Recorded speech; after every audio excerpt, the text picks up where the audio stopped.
O bem-estar das crianças é um importante indicador da qualidade de vida de uma cidade. Hoje nós vamos ter aquela conversa sobre cidade amiga da criança. Como uma cidade pode contribuir para que as crianças tenham um desenvolvimento saudável, ampliem sua convivência familiar e comunitária, tenham seus direitos garantidos, possam expressar seus potenciais. Vamos conversar então com Luciana Febo, pediatra e sanitarista, coordenadora do escritório do Unicef Rio, Lúcia Cabral, assistente social, presidente do EduCap, que é uma ONG de base comunitária do Complexo do Alemão, e Cláudio Secom, arquiteto, diretor do CECIP e coordenador da Rede Nacional Primeira Infância.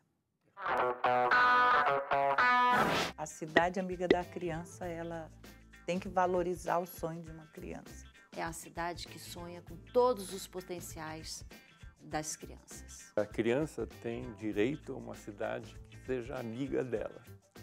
E direito é para valer.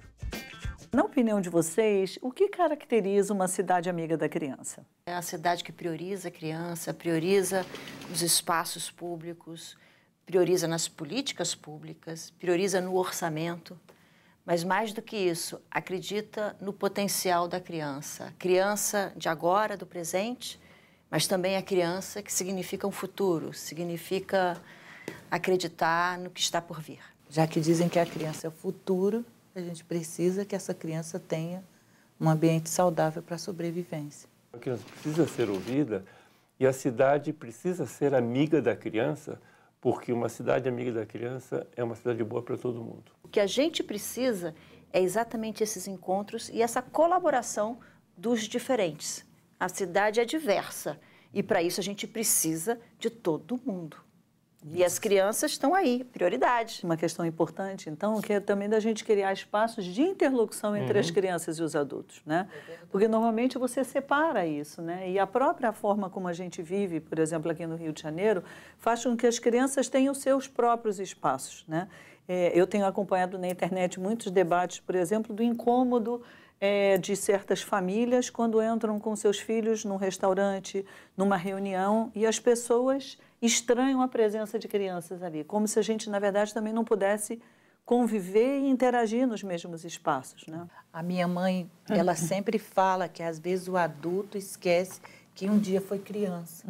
Quem é o grande representante da criatividade, de fazer a coisa de uma outra forma, são as crianças. E quando a gente não valoriza a infância, a adolescência, a gente está matando essa criança que ainda vive dentro da gente em todas as idades. E a gente deveria estar cultivando, sonhos, né? Limita os sonhos. Por exemplo, me incomoda muito que as pracinhas só tenham atividades para as crianças.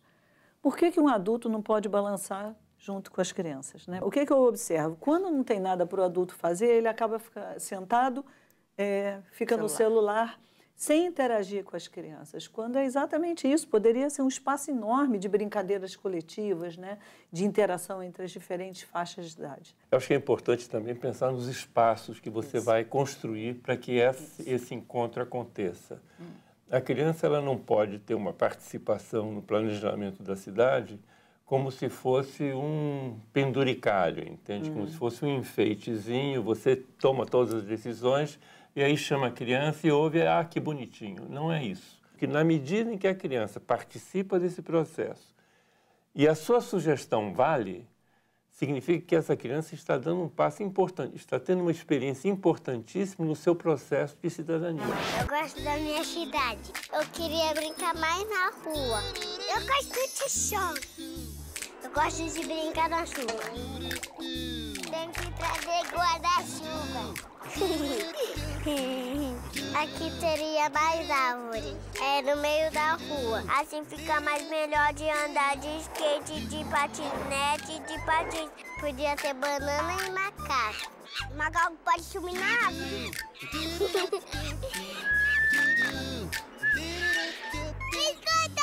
Essa criança! A calçada é um lugar de encontro, é um lugar de diferentes que se encontram, é um lugar de brincadeira, né? É um lugar para você... Você viu, a gente pode ver esse filme das crianças, né? Que diz, eu quero um lugar para andar de skate, de patinha, etc. A calçada é para isso. E você olha as nossas calçadas, elas são uma corrida de obstáculos, né? O cuidado com as calçadas, eu acho que é um dos sinais de civilidade. Quais são as lembranças que a gente tem dos lugares gostosos de andar? São os lugares que têm calçadas amplas e que tem muita gente. Muita gente é um bom sinal. Isso. Né? É um lugar bom de sinal. encontro, né? É um lugar de encontro. E esse lugar de encontro não tem idade. O caminho para a escola é esse espaço, é essa oportunidade que a criança tem também de vivenciar a cidade, né? De interagir, né, com quem está na rua, de conversar com seus colegas. E eu estava lendo que existe uma data internacional do caminho para a escola. Então, o que eles fazem? Por exemplo, até eles pensam também em pontos de encontro. Por exemplo, crianças que iriam de ônibus ou de carro se encontram em algum lugar e fazem as caminhadas dali. E nesse dia também o restante da comunidade também observa esse trajeto, até para perceber, né, como as crianças vão para a escola, qual é a segurança nesse trajeto, qual é a qualidade das calçadas, né? Se tem sinalização. Eu achei isso assim genial, uma forma de chamar a atenção. Né? E dali também desdobrar em outras políticas públicas, né? Que possam melhorar a qualidade daquele entorno. É né? um momento mobilizador, né? Porque a gente está precisando disso. Eu estou aqui imaginando as crianças que moram, por exemplo, no Complexo Favela do Alemão. Os meus netos, eles não podem brincar na calçada. Eles não podem ir para a escola sozinho, fazer esse caminho, porque não é seguro. O acesso à Muitas escola, vezes. o caminho para a escola, ele é interrompido. E com isso, toda a vida daquele menino, daquela menina, é interrompida. A cidade, ela pode interromper a vida da criança, mas também pode ser um passaporte para ela ir para o mundo. Uma cidade amiga da criança é onde todo mundo, eu sei que está me cuidando. E você está falando, eu estou aqui com uma imagem na minha cabeça. Eu levo meus alunos da medicina para fazerem trabalho numa escola pública. E em frente a essa escola não tem sinalização, não tem faixa de pedestres. E quando a gente vê os alunos saindo, eu sempre penso assim numa revoada de pássaros, porque eles saem atravessando para tudo quanto é lado. Fizemos agora, está num site, A Criança e a Cidade, e chama-se A Criança e o Espaço, né? A Cidade e o Meio Ambiente. E tem um endereço de site, que é www.primeirinfancia.org.br/Criança e o Espaço. E o que nós fizemos é um projeto em que a gente colocou boas práticas em vários aspectos da cidade. A criança e a cidade, a criança e o saneamento básico, e os parques, e o trânsito, etc. Fizemos um projeto junto com a Sete Rio e conseguimos criar algumas placas. As crianças foram até a fábrica de placas, ver como é que as placas são feitas, fizeram uma placa com os dizeres que elas queriam, etc. E o que você vê é que este espaço externo é considerado terra de ninguém. Nós não podemos entrar nessa alienação e acostumar com que está tudo errado. A gente tem que se incomodar e também incomodar o outro. Ir na escola, falar com os pais, falar com as pessoas do seu bairro, né, da sua comunidade. E também, assim, se inspirar em boas práticas, né? Eu, lá no Educap, por exemplo, na instituição a qual eu pertenço, a gente sempre está pensando na participação da criança para a construção desse espaço seguro, na participação da criança para poder realmente a população entender, o adulto entender que ele é um cidadão de direito e uma cidadã de direito. Então, fala um pouquinho da plataforma dos centros urbanos, principalmente porque a gente aqui está abordando diferentes dimensões, né? A questão da participação comunitária, da política pública. A plataforma traz um pouco essa parceria, né, entre os diferentes elementos. A plataforma dos centros urbanos é uma iniciativa do Unicef, mas que acontece em parcerias com as organizações sociais, em cooperação com o governo local, as prefeituras, o Estado. O foco é nas cidades, principalmente nas capitais, nos centros urbanos brasileiros. E a proposta é diminuir as desigualdades que acontecem dentro de cada cidade e que afetam de maneira, assim, drástica a vida das crianças e dos adolescentes. O que está acontecendo agora nas cidades? A gente salva as crianças para logo depois, na década seguinte, os adolescentes morrerem assassinados, morrerem a cada dia. 30 adolescentes morrem no Brasil. Agora, é importante a gente recuperar também esse conceito de direito, né? Porque às vezes as pessoas falam, parece que é uma coisa divina, uma coisa que está dada. Não é, né? Ele é fruto de um pacto da sociedade. Uma conquista, todo, né? uma conquista, né? De que em algum momento definiu, né, que seria importante para essa sociedade priorizar as crianças. E a gente, com orçamento limitado, tem que fazer escolhas. E eu fico observando também, ninguém quer fazer escolhas, né? Quer dizer, quando você, às vezes, prioriza um show na praia ao invés do investimento numa creche, a gente está fazendo uma escolha. No Brasil, de um modo geral, não tem tanto a cultura de planejar baseado em dados, baseado em evidências, baseado, ok, se eu deixar de investir numa creche para valorizar algum outro espaço urbano, quais são as consequências disso? Quais são os números que eu já tenho ou as evidências que eu tenho para que essa medida tomada possa dar esse resultado ou outro. A gente está muito condicionado a entender que um objeto, um espaço público é só para aquilo. Hoje em dia, com a escassez de recursos, com os problemas cada vez mais complexos, a gente tem que olhar para um copo, para uma política pública, para um espaço público e entender todo o potencial que aquele espaço tem, que uma escola tem, por exemplo. Para mim, a melhor política que já aconteceu e que foi para dentro das favelas foi a Rede de Adolescentes Promotores de Saúde, que fazem um trabalho com a criança, que são adolescentes e jovens, que acabam tendo abertura para dialogar até com o próprio poder público. A gente teve o espaço da Nave do Conhecimento, que construiu o diálogo desde a criança ao idoso, que fez esse encontro de gerações e que publicou um livro onde o CECIP estava presente, que foi de extrema importância para aquele espaço, que era um espaço público e que a gente acreditou que era um espaço nosso. Há uma visão, infelizmente, que é bastante generalizada, que olha para as favelas como alguma coisa que é o crime, é o tiroteio, é a droga, é o tráfico, etc.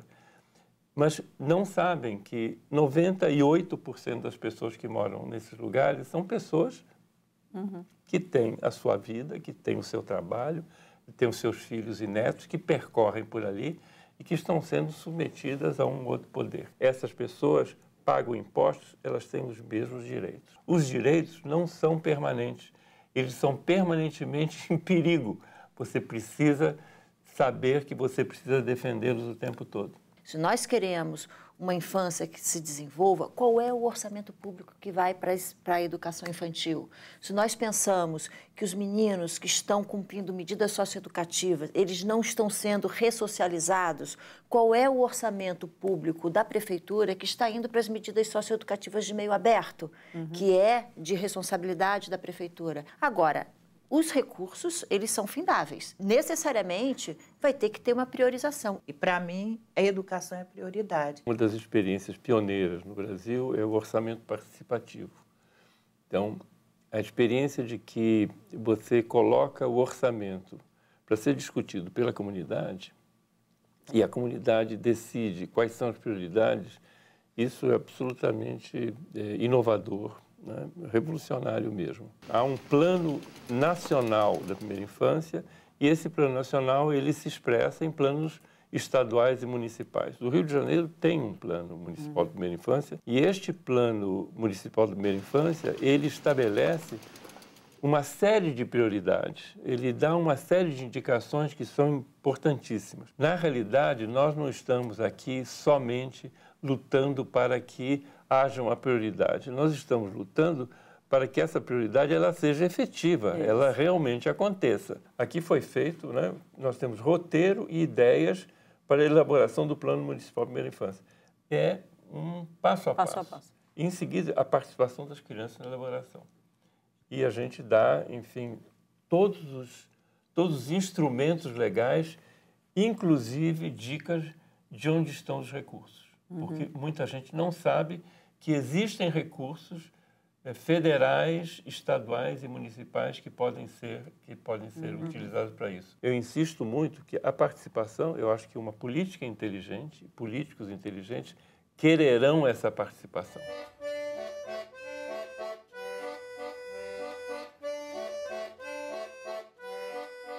Atravessando a rua, os 3 senhores do almoxarifado do hospital, que às vezes são 2, às vezes são 4, às vezes é um só. Tintim desvia a rota para vê-los. Pega ele no colo, conversa um pouco e pronto, tá feito. Abana em despedida e corre em disparada para frente do portão do prédio da avó. Todos os dias. Cada dia com um olhar atento sobre algo novo no trajeto, mas sempre com seus 4 encontros, a sentir falta quando algum não tá. Valentim tem me ensinado sobre os caminhos, caminhares e destinos, que o chegar não é mais valioso que a andança, que o encontro é precioso e necessário.